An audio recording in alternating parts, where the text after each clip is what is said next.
అస్సలాముఅలైకుం. Hi friends. ఈరోజు నేను పాలక్ పన్నీర్ పరాటాని వేరే స్టైల్లో ప్రిపేర్ చేద్దాం అనుకుంటున్నాను. పదండి మొదలెడదామా. ముందుగా మనం పాలకూరను ఉప్పు పసుపు వేసిన వాటర్లో ఓ అరగంట పాటు పక్కన పెట్టుకోవాలి. తర్వాత స్టవ్ మీద ఒక గిన్నె పెట్టుకొని అందులో వాటర్ వేసుకొని కొంచెం ఉప్పు వేసుకొని మరిగాక మనం శుభ్రంగా కడిగి పెట్టుకున్న పాలకూరను వేసి బ్లాంచ్ చేసుకోవాలి. అంటే 2-3 మినిట్స్ పాటు. ఇలా 2-3 మినిట్స్ పాటు మరిగినంత వరకు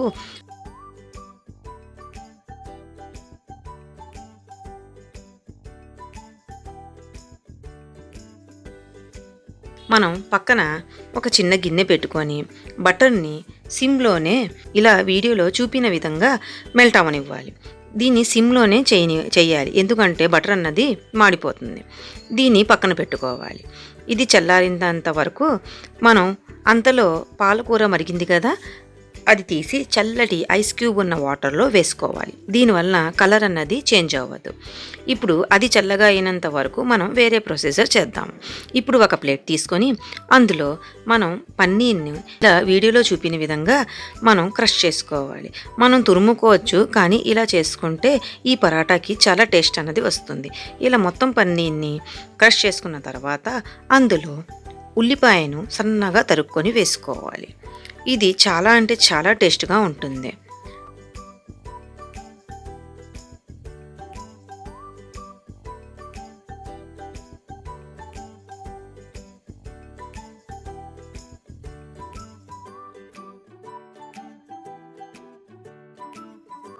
తర్వాత ఇందులో సన్నగా తరుక్కున్న 2 పచ్చిమిరపకాయలను, కొత్తిమీరను వేసుకోవాలి. తర్వాత కొన్ని మసాలాలను దీనిలో యాడ్ చేసుకోవాలి.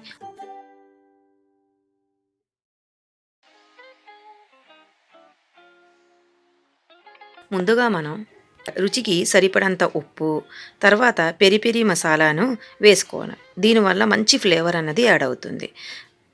తర్వాత అందులో జీరా పౌడర్, కారం, ఓ 1/2 టీ స్పూన్ పాటు కారం వేసుకోవాలి. కారం అన్నది మరీ ఎక్కువ వేసుకోకూడదు. తర్వాత ధనియాల పౌడర్, కొంచెం గరం మసాలా, కసూరి మేతిని కొంచెం క్రష్ చేసుకొని వేసుకోవాలి. ఇప్పుడు ఈ మొత్తం అంతటిని బాగా కలుపుకొని పక్కన పెట్టుకోవాలి. మనకి స్టఫింగ్ అన్నది రెడీ అయిపోయింది.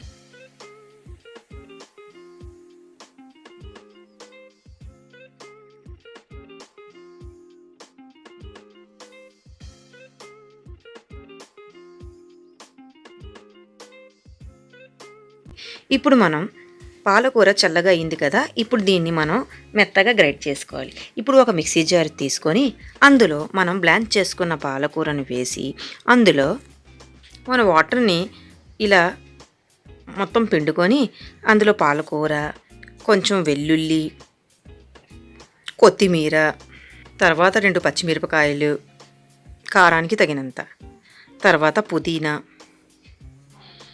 కొంచెం కసూరి మేతి. మనకి పాలక్ పన్నీర్ అన్నప్పుడు కసూరి మేతి వేస్తేనే దానికి మంచి టేస్ట్ అన్నది యాడ్ అవుతుంది. ఉప్పు, తర్వాత జీడిపప్పు వేసుకొని బాగా మెత్తగా గ్రైండ్ చేసుకోవాలి. ఈ పేస్ట్తోనే మనం గోధుమ పిండిని కలుపుకోవాలి. అందుకే మంచిగా పేస్ట్ చేసుకోవాలి. చూసారా, ఇలా మెత్తగా పేస్ట్ అయిపోవాలి. తర్వాత మనం గోధుమ పిండిని తీసుకొని అందులో మనం పేస్ట్ చేసుకున్న పాలకూరతోనే మనం పిండిని కలుపుకోవాలి. దీనివల్ల మనకి పాలకూర టేస్ట్ అనేది చాలా బాగుంటుంది. తర్వాత ఇందులో 2 స్పూన్ల పాటు నెయ్యిని వేసుకోవాలి. రుచికి సరిపడంత ఉప్పు వేసుకొని బాగా కలుపుకోవాలి.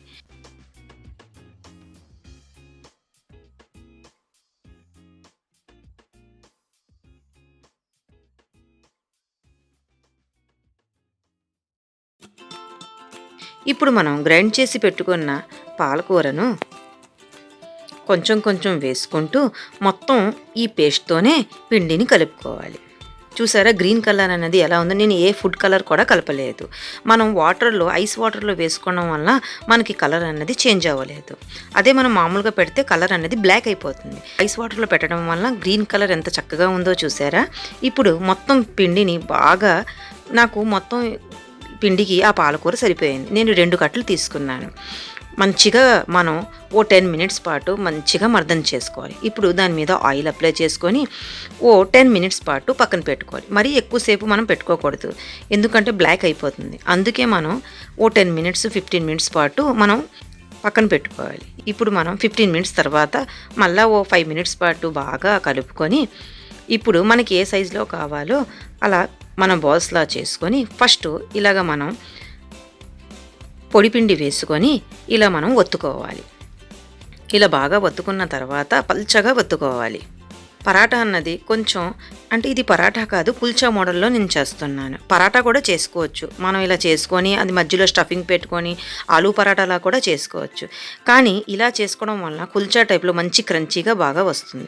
ఇప్పుడు ఇలా ఒత్తుకున్న తర్వాత మనం మెల్ట్ చేసుకున్న బటర్ను వేసి మొత్తం అంతా అప్లై చేసుకోవాలి. తర్వాత మనం రెడీ చేసి పెట్టుకున్న పన్నీర్ స్టఫింగ్ను ఇలా వీడియోలో చూపిన విధంగా మొత్తం అంతటిని బాగా వేసుకోవాలి. తర్వాత ఇలా పైన కొంచెం గట్టిగా అద్దుకొని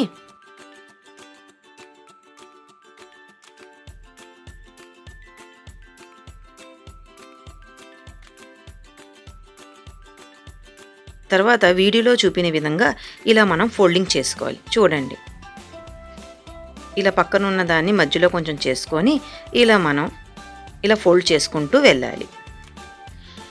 ఇది కుల్చా అన్నది చాలా అంటే చాలా టేస్ట్గా ఉంటుంది. ఒకసారి ట్రై చేసి చూడండి.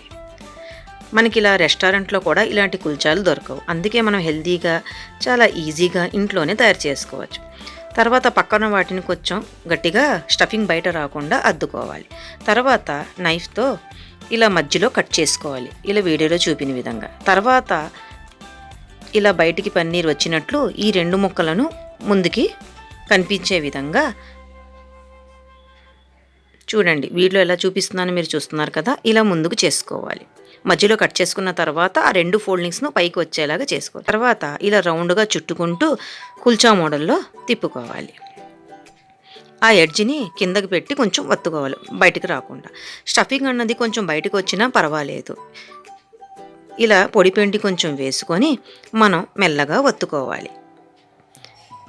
మనకి ఇలా ఒత్తినప్పుడు కొంచెం బయటకు వచ్చేస్తుంది లేయర్స్ అన్నది, కానీ పర్లేదు, మనం అడ్జస్ట్ చేసుకుంటూ ఇలా మెల్లగా వత్తుకోవాలి. దీని టేస్ట్ అన్నది చాలా బాగుంటుంది. మనం ఆలూ పరాటాలా కూడా చేసుకోవచ్చు, కానీ ఇలా చేసి ఒకసారి చూడండి. ఇలా ఒత్తుకున్న తర్వాత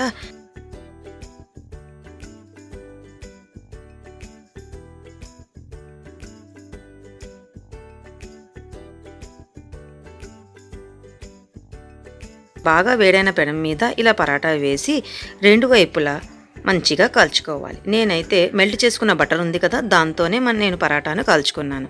మీరు నెయ్యిని కూడా వాడచ్చు, నూనెను కూడా వాడచ్చు. కానీ నూనెకి బదులు నెయ్యి మరియు బటర్తో ఇది కాల్చుకుంటే మనకి పాలక్ పన్నీర్ అన్న టేస్ట్ అన్నది చాలా అంటే చాలా బాగుంటుంది.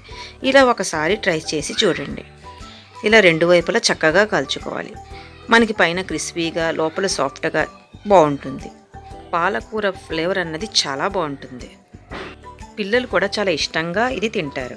ఒకసారి ట్రై చేయండి. ఇలా మొత్తం రౌండ్ అంతా ఒత్తుకొని బాగా అన్ని వైపులా ఇలా కాల్చుకోవాలి. అంతే, ఎంతో రుచికరమైన పాలక్ పన్నీర్ పరాఠా రెడీ. నాకు ఆ పిండిలో 4 పరాఠాలు వచ్చాయి. ఇంకోటి నెయ్యితో కలుస్తున్నాను. మీకు ఏది అవైలబుల్ ఉంటే దాంతో మనం పరాఠా అన్నది కాల్చుకోవచ్చు. దీన్ని మనం రైతాతో సర్వ్ చేసుకోవచ్చు. నేనైతే ఆమ్తో అంటే పచ్చి మామిడికాయతో నేను ఒక స్వీట్ చట్నీని తయారు చేశాను. నేను దాంతో సర్వ్ చేశాను. పరాఠాలకి ఈ చట్నీ అనేది చాలా బాగుంటుంది. పచ్చి మామిడికాయతో ఖట్టి మీఠీ చట్నీని ప్రిపేర్ చేశాను.